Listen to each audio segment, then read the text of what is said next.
Halo teman-teman. Tahukah kalian bahwa setiap hari kita menghasilkan banyak sampah dari dapur? Kulit buah, sisa sayuran, dan sampah dapur lainnya biasanya langsung dibuang begitu saja. Padahal, sampah-sampah ini bisa kita sulap menjadi sesuatu yang sangat berguna loh. Namanya adalah kompos. Kompos adalah pupuk alami yang bisa membuat tanaman tumbuh subur dan sehat. Hari ini kita akan belajar cara membuat kompos dari sampah dapur kita sendiri. Dengan membuat kompos, kita tidak hanya membantu mengurangi sampah, tapi juga membantu lingkungan dan membuat tanaman kita lebih cantik. Yuk kita mulai petualangan hijau kita. Sebelum kita mulai membuat kompos, mari kita kenali dulu apa itu kompos. Kompos adalah pupuk alami yang terbuat dari bahan-bahan organik yang sudah membusuk atau terurai. Bahan organik itu artinya bahan yang berasal dari makhluk hidup, seperti tumbuhan dan sisa makanan. Ketika bahan-bahan ini terurai dengan bantuan mikroorganisme kecil seperti bakteri dan jamur, mereka berubah menjadi tanah yang subur dan kaya nutrisi. Tanah kompos ini sangat bagus untuk tanaman karena mengandung banyak makanan yang dibutuhkan tanaman untuk tumbuh. Jadi, dengan membuat kompos, kita seperti membuat vitamin untuk tanaman kita. Nah, sekarang kita akan belajar sampah apa saja yang bisa dijadikan kompos. Tidak semua sampah bisa loh. Sampah yang bisa dijadikan kompos adalah sampah organik dari dapur. Contohnya adalah kulit buah-buahan seperti kulit pisang, kulit jeruk, dan kulit apel. Sisa sayuran seperti ujung wortel, tangkai kangkung, dan daun selada yang layu juga bisa. Ampas kopi dan teh celup bekas juga sangat bagus untuk kompos. Yang penting, sampah tersebut harus berasal dari tumbuhannya. Tapi ingat, ada beberapa sampah yang tidak boleh dijadikan kompos. Jangan masukkan daging, tulang, ikan, susu, atau minyak goreng karena mereka akan berbau tidak enak dan menarik lalat. Sebelum kita mulai membuat kompos, kita perlu menyiapkan alat dan bahan dulu. Alat yang kita butuhkan adalah wadah atau ember besar dengan tutup yang ada lubang udara kecil-kecil. Bisa juga menggunakan komposter khusus kalau ada. Kita juga butuh sekop kecil atau sendok untuk mengaduk. Bahannya adalah sampah dapur organik yang sudah kita kumpulkan, tanah secukupnya, dan dedaunan kering atau serbuk gergaji jika ada. Dedaunan kering ini penting karena membantu menyerap air berlebih dan membuat kompos tidak terlalu basah. Oh iya, siapkan juga air secukupnya untuk membasahi kompos. Pastikan semua alat dan bahan sudah siap ya sebelum kita mulai. Sekarang saatnya kita mulai membuat kompos. Langkah pertama, potong-potong sampah dapur kalian menjadi potongan kecil-kecil. Semakin kecil potongannya, semakin cepat terurai menjadi kompos. Kalian bisa memotong kulit pisang, kulit jeruk, dan sisa sayuran dengan ukuran sekitar 2-3 cm. Ini seperti membantu mikroorganisme kecil agar mereka lebih mudah mengurai sampah. Setelah dipotong-potong, masukkan sampah organik ke dalam ember atau wadah yang sudah disiapkan. Isi sekitar 1/4 bagian ember dulu.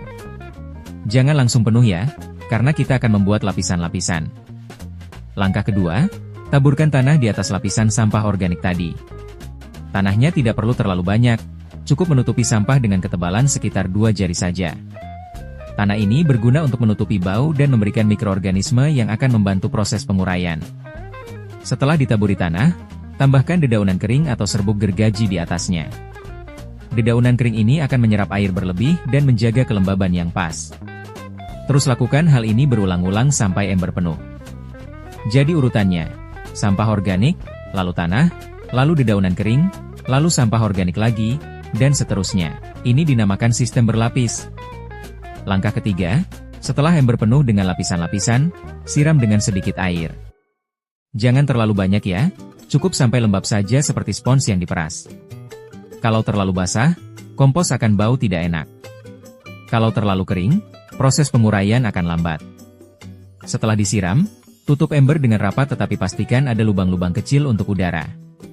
Mikroorganisme yang mengurai sampah butuh udara untuk bernapas. Letakkan ember kompos di tempat yang teduh dan tidak terkena hujan langsung. Bisa di belakang rumah, di teras yang teduh, atau di garasi. Yang penting tempatnya tidak terlalu panas dan tidak terlalu dingin. Sekarang ember kompos kita sudah siap dan proses penguraian dimulai. Tapi pekerjaan kita belum selesai loh. Setiap 3 atau 4 hari sekali, kita harus mengaduk kompos dengan sekop atau tongkat kayu. Mengaduk ini penting agar udara bisa masuk ke seluruh bagian kompos dan proses penguraian merata. Saat mengaduk, perhatikan kelembaban komposnya. Kalau terasa terlalu kering, siram sedikit air. Kalau terlalu basah, Tambahkan dedaunan kering. Dalam waktu sekitar 2-3 minggu, kalian akan melihat sampah mulai berubah warna menjadi kecoklatan. Setelah 1,5-2 bulan, kompos akan siap dipanen. Kompos yang sudah jadi berwarna coklat kehitaman, berbau seperti tanah, dan teksturnya gembur. Selamat! Kompos kalian sudah jadi dan siap digunakan. Sekarang saatnya kita memanen kompos. Buka tutup ember dan ambil kompos yang sudah jadi dengan sekop. Kalau masih ada potongan yang belum terurai sempurna, pisahkan dan masukkan kembali ke ember untuk dikomposkan lagi. Kompos yang bagus teksturnya seperti tanah gembur dan tidak ada bau busuk. Kompos ini bisa langsung digunakan untuk tanaman kalian. Caranya, campurkan kompos dengan tanah biasa dengan perbandingan 1:3. Artinya, 1 bagian kompos dicampur dengan 3 bagian tanah. Taburkan campuran ini di pot tanaman atau di kebun. Tanaman kalian akan tumbuh lebih subur, hijau, dan sehat. Bunga akan lebih banyak dan sayuran akan lebih besar. Dengan membuat kompos, kita sudah melakukan banyak hal baik loh. Pertama, kita mengurangi sampah yang dibuang ke tempat pembuangan akhir. Semakin sedikit sampah yang kita buang, semakin baik untuk lingkungan. Kedua, kita membuat pupuk alami yang tidak mengandung bahan kimia berbahaya. Pupuk kimia bisa merusak tanah dalam jangka panjang, tapi kompos justru membuat tanah lebih sehat. Ketiga, kita menghemat uang karena tidak perlu membeli pupuk. Keempat, kita mengajari diri kita sendiri untuk peduli lingkungan sejak dini. Ini adalah langkah kecil yang berdampak besar. Kalian adalah pahlawan lingkungan. Yuk ajak keluarga dan teman-teman untuk membuat kompos juga. Wah, hebat sekali! Sekarang kalian sudah tahu cara membuat kompos dari sampah dapur. Prosesnya memang butuh waktu dan kesabaran, tapi hasilnya sangat bermanfaat. Ingat ya, langkah-langkahnya adalah: pertama, kumpulkan sampah organik dan potong kecil-kecil. Kedua, buat lapisan sampah, tanah, dan dedaunan kering secara berulang. Ketiga, siram dengan air secukupnya dan tutup embernya. Keempat, aduk setiap 3-4 hari.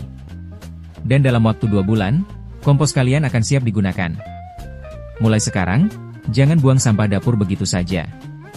Sulap menjadi kompos yang berguna. Ajak keluarga kalian untuk membuat kompos bersama. Bersama-sama kita jaga bumi kita agar tetap hijau dan sehat. Sampai jumpa di video berikutnya, teman-teman. Terus semangat menjadi anak Indonesia yang cinta lingkungan.